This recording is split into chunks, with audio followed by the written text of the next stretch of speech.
ครับ ขนมปัง ไหน ขนมปังแล้วท่านเบิร์ดให้ดู เดี๋ยวใครเปิดให้ดูนะ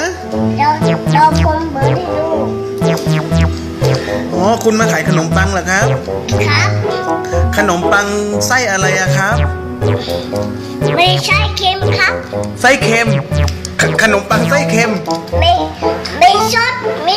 มะเขือเทศด้วยครับไม่ชดมะเขือเทศด้วยครับ